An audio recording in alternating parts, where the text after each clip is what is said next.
కొంతమంది మీడియా ఇది లోనా ఏంటి అంటారు. ఏమి కాదు, very clear cut grant. There is no repayment from Andhra Pradesh state. 100% grant. ఇందాక ప్రెస్ మీట్ లో ఆర్థిక మంత్రి గారు అయితే వివిధ ఏజెన్సీల ద్వారా రుణ సదుపాయం అది వాళ్ళ వివిధ ఏజెన్సీల నుండి కేంద్ర ప్రభుత్వం రుణ సదుపాయాన్ని కల్పిస్తుంది. ముందు నుంచి కూడా సావరెనిటీ ఎవరు? కేంద్రం అంటే రీపేమెంట్ ఎవరో ఒకరైతే చేయాలి.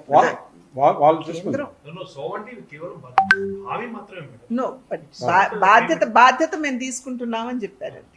ముందు నుంచి కూడా ఫస్ట్ పోలవరం ఎప్పుడైతే మొత్తం కేంద్ర ప్రభుత్వం అంతే కదా. ఈ అమరావతి 15,000 కోట్ల కూడా ఎవరన్నారంటే we will facilitate special financial support through multilateral developmental agencies. After 15,000 crores. After 15,000 crores కాకుండా అది కూడా కల్పిస్తాం. After 15,000 crores.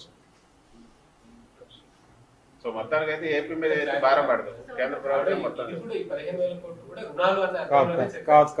క్వశ్చన్ ఆన్సర్ గా చెప్పారు ఇందాక press meet. No, but still, the center will take the responsibility. కొంతమంది మీడియా ఇది లోనా ఏంటి అంటారు. ఏమి కాదు, very clear cut grant. There is no repayment from Andhra Pradesh state.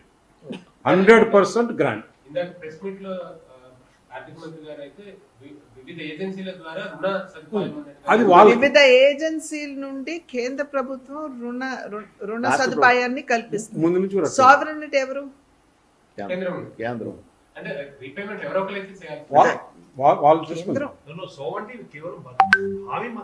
No, బాధ్యత మేము తీసుకుంటున్నామని చెప్పారండి.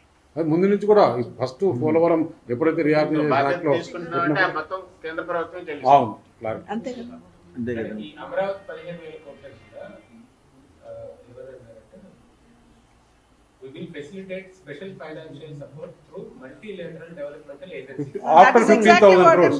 ఆఫ్టర్ 15,000 crores కాకుండా అది కూడా కల్పిస్తాం. After 15,000 crores.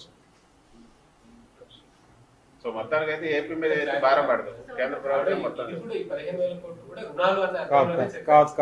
క్వశ్చన్ ఆన్సర్ గా చెప్పారు ఇందాక press meet. No, but still, the center will take the responsibility.